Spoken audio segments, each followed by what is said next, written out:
Hello, hello there. Hello, hello. Hope you're having a good Sunday and a good weekend overall.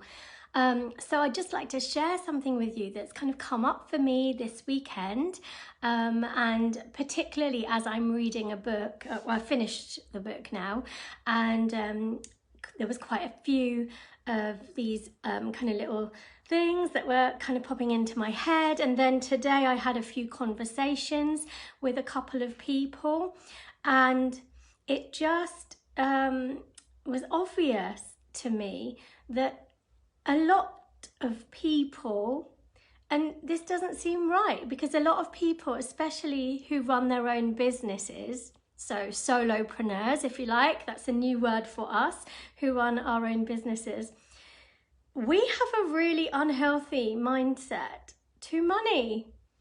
And I mean, you know, if you say that out loud, it sounds ridiculous. It sounds ridiculous. Someone who is running their own business really shouldn't have a bad mindset towards money, okay? If you have a bad mindset towards money, you probably shouldn't be running your own business. So anyway, I'm going to show you the book I'm reading. Hi Sandra, nice to see you here. Stay here, because I think you'll get quite a lot out of what I've got to say and share today. So I'm reading Business is Personal. Well, I finished reading it now. I literally started it on Friday evening and I finished it just now in the bath. I really couldn't put it down. I've never ever read a book in the bath, incidentally, in my 47 years on this planet. This is the first book that's ever accompanied me in the bath. That's how good it is. Hi Andrew, nice to see you, lovely. So if you are a small business owner, an entrepreneur, if you're a hypnotherapist that's trying to make ends meet, get this book by Penny Power, Business is Personal. It's the most fantastic book I've ever read. And the reason why is because Penny combines business with spirituality, with mindset, with basically everything that's going on in your life. Sandra, you've just made a really good point there, and I'm going to talk about that actually, and thank you, because you've just reminded me about throwing a caveat in about this money mindset thing. Now, I no longer have a bad money mindset. I mean, I could improve it, to be fair, but I used to have a terrible money mindset. And Sandra is saying in the comments there, she has a poor money mindset due to her mum's attitude to it. That is quite a lot of the time where it comes from. It comes from what we grow up with, kind of seeing the influences that are in our lives. Now, I want to caveat this because I come from a wealthy family, actually, but my mum and dad were poor. So the rest of my family is quite wealthy. They're all very well off, right? But my mum and dad were poor. We all lived on a council estate in West London. My mum and dad both claimed benefits. So basically, I was brought up in a West London council estate with parents who claimed benefits. So you can imagine that I had a very mixed upbringing. So I have family who, had, lovely holidays 3-4 times a year, had lovely cars, had big, huge houses with these really weird green spaces called gardens. I was all like, garden? Your own space? Because in our council estate, we didn't have green space called gardens. We just had the common land where everybody sat in the summer. So I had this very interesting upbringing where my actual direct family, my mum and dad and me, were actually in poverty consciousness, but the rest of my family were in abundant mind consciousness, wealth consciousness. So I had to then quickly, as a young child, make a decision as to where my money mindset was going to live. And I think that it's difficult, isn't it? Because when you're living with something on a daily basis, when you're part of an environment, you just will absorb, what's going on in that environment. That's quite natural. That's what comes naturally to us as human beings. We're just like little sponges, aren't we? So whatever our mums and dads and whoever brings us up kind of thinking about money, it doesn't grow on trees, there's not enough of it. you know, you have to work hard for it, you know, it's scarce, and that's the scarcity impoverished mindset. You know, we will never get to that level because that's not who we are. I mean, there's so many of these beliefs that can get passed down to us. You know, the money doesn't grow on trees thing is a really funny statement, because I was quite a logical child, and I remember, I don't know if it was my mum or dad that said it to me when I was probably about 8 years old.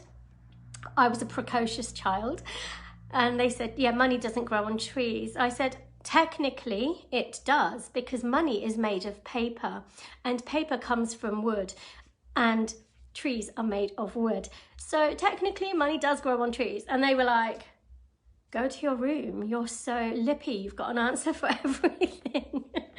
So basically today, when I was reading this book, Business is Personal by Penny Power, she has some amazing, you know, advice to help you with improving your money mindset and how you think about money as perhaps energy transactions, as a flow of experience. And I don't mean to sound all kind of like hippy dippy and like fluffy, because there is actually a lot of science behind how we think and what we do and how we make decisions. So what we think has a massive, massive direct impact to our behavior.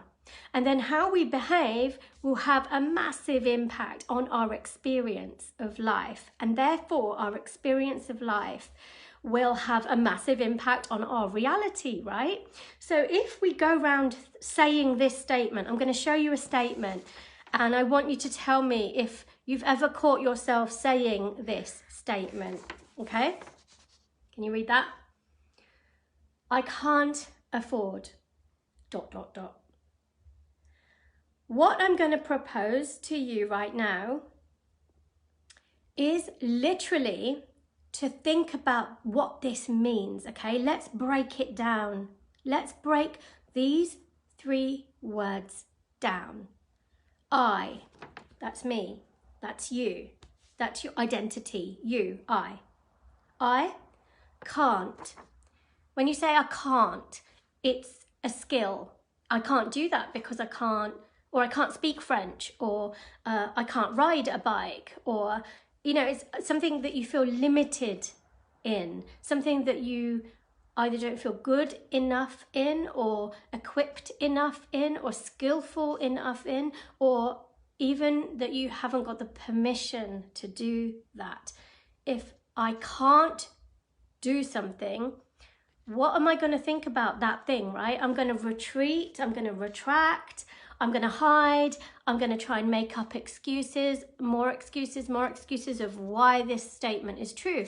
And then afford, that's a really interesting word. What does afford mean? I can see a few of you are watching this, so it'd be really good to get your thoughts. So as I'm speaking, you know, please do share them, because then I can bring you into what I'm talking about. So maybe think about, what does affordability mean to you? So let me just give you an example, okay? So when I was growing up on the council estate, and I don't mean to be council estate bashy, because I'm not like that, because that's my hood. That's where I grew up, right? So there was a mentality of, I can't afford to go to get good quality food. And I remember thinking, why can't they afford to go to get good quality food? Because they have just gone to the DIY shop to buy 50 rolls of wallpaper, and they decided that they wanted to decorate their house. And they did that. There was this one family I'm talking about. They decorated their house every 6 months. I mean, that's a bit freaky, right? But they would spend probably thousands of pounds on decorating their little flat. It wasn't even a house, it's a 2-bedroom flat, tiny little thing. fully like changing the furniture, changing the wallpaper, changing the knickknacks. And they would do that twice a year. But they can't afford to eat properly. They can afford to eat properly. They just chose not to. They chose not to spend their money in that way. I'm not judging them. I'm not saying they're right or wrong, right? I'm just giving you an illustration of what we are actually saying when we say, I can't afford. It's because we're not prioritizing the thing, right? So when we generally say, I can't afford, it's because we don't want to do it anyway. We just don't want to. We don't think the thing that we're talking about is worth it, or us, if we're talking about self-care, it might not be worth it. Or we don't recognize the value of that thing we're just about to put our money into, if that makes sense. If you changed the way you talked about affordability, I think this will really do something new inside your brain. So for example, what happened to me the other day?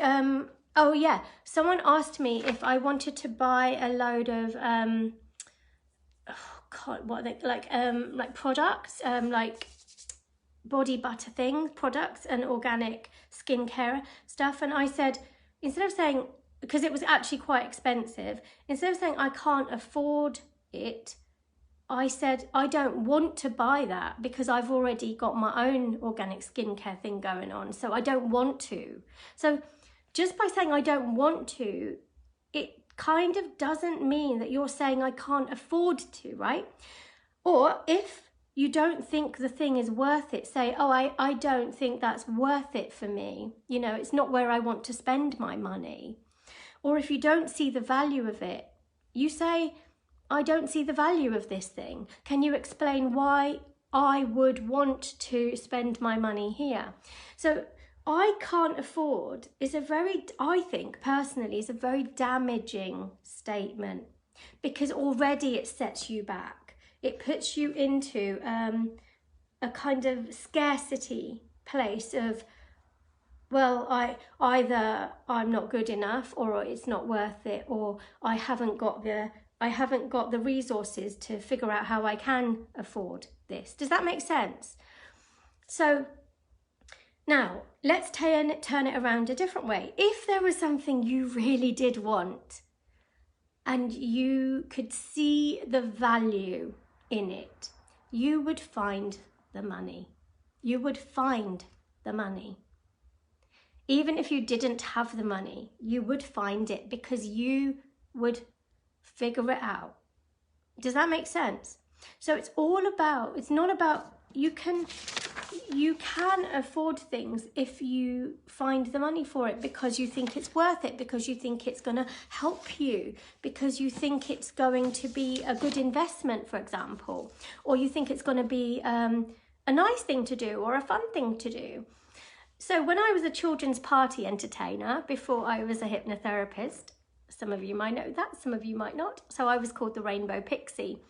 And I started that business in 2015, 16, 17, something like that. So I was doing it for a few years while the economy was going into its recession.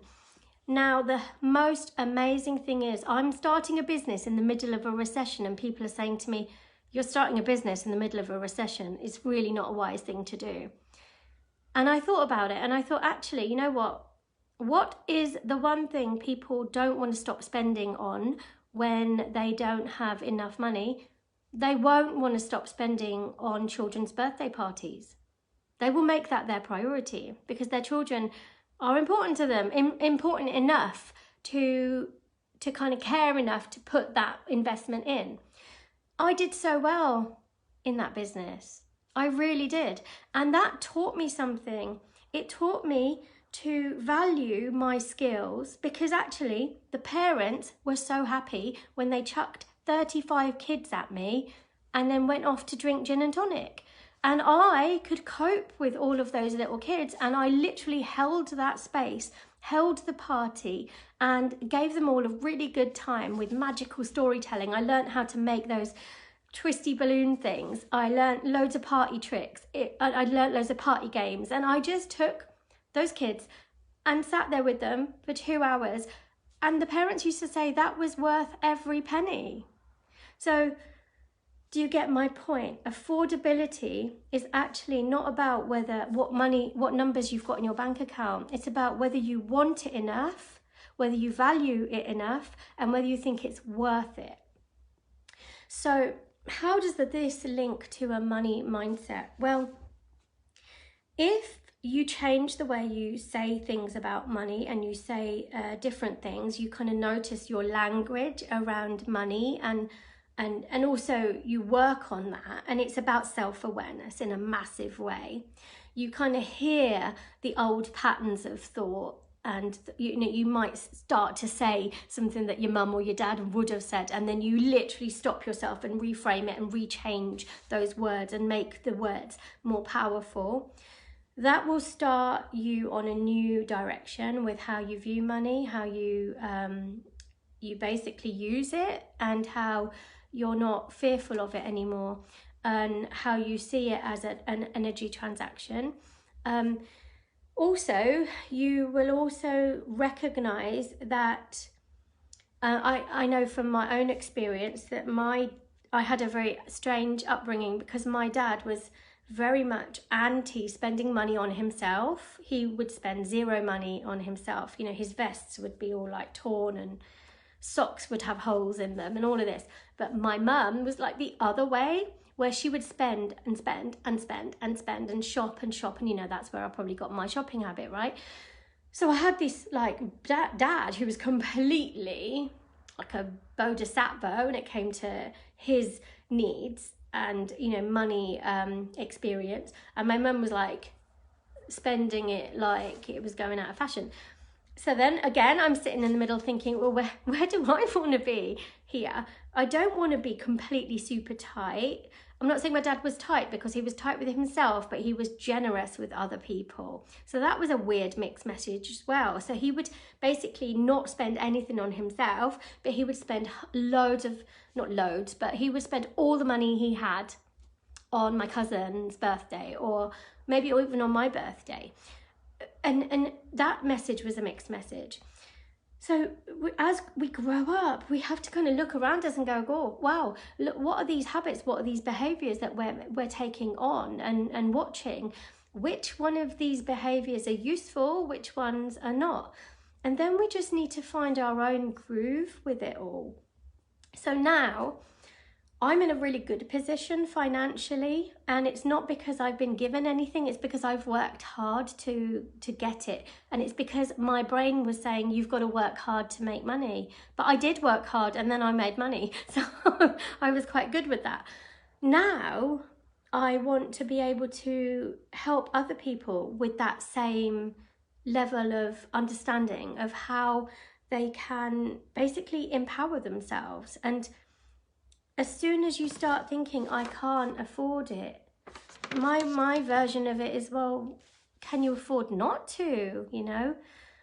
Like the same way as I think about mental health, oh, I can't afford to relax. You know, that's basically what people would say to me, because I'm a hypnotherapist, I'm basically selling relaxation. I can't afford to relax. Really? But you can afford to stress. I'll just leave that with you. And I'm just going to finish off with a little bit of wisdom from Penny Power from Business is Personal. I recommend you get this book. It's the best book I've ever read in my whole life. I've read a few. So she talks about money being like a little money monster in your head, and her visualization I love. It's almost like this money monster is sitting in your head. So see it. Like, imagine your money monster. What does it look like? So mine looks like Sully from, what film is that? The Blue Monster from somewhere, some children's film. It's furry and blue. My monster looks like that, but it's kind of more sort of, you know, like rougher looking. A bit like the one in Sesame Street. the one that it's from the in the trash can. Monsters Inc. Thanks, Sandra. So it's a cross between Sully from Monsters Inc. and Grover, is it, in the trash can from Sesame Street? That's what my money monster looks like. So I've really pictured it, and it's a he. So I've pictured this little Grover / Sully like monster thing in my head. It's actually sitting in a trash can. Not obviously we don't call it trash can or garbage can, we call it dustbin. My monster's sitting in a dustbin in my head, and now I want to keep my monster in the dustbin with the lid on. I don't want it to jump out and affect my decisions and my choices in my life. So think about that type of visualization for yourself. If you feel yourself in thinking in a negative money mindset, think about your monster. It's come out, put it back into its space wherever it belongs. I'm not sure we can delete our money monster, because actually it's probably part of our, it's part of our coding, but we can definitely recognize it when it comes out. We can manage it, and then therefore we can take control of it and become more empowered. So when you hear yourself saying, I can't afford, just change those words, change them. The more quickly you change those words, the more it becomes a new habit for you. And you'll find that things start to shift, because they did for me. And it's not magic, it's just how the brain works, and that's nice. If you've enjoyed this video and you think someone else could benefit from it, when I've published it, because it's live at the moment, but when I've published it, please do like it and share it with people that you think that might get some benefit from it. And if you have any questions about anything, or if I can help you in any way, you know where I am. Have a good Sunday. Lots and lots of love.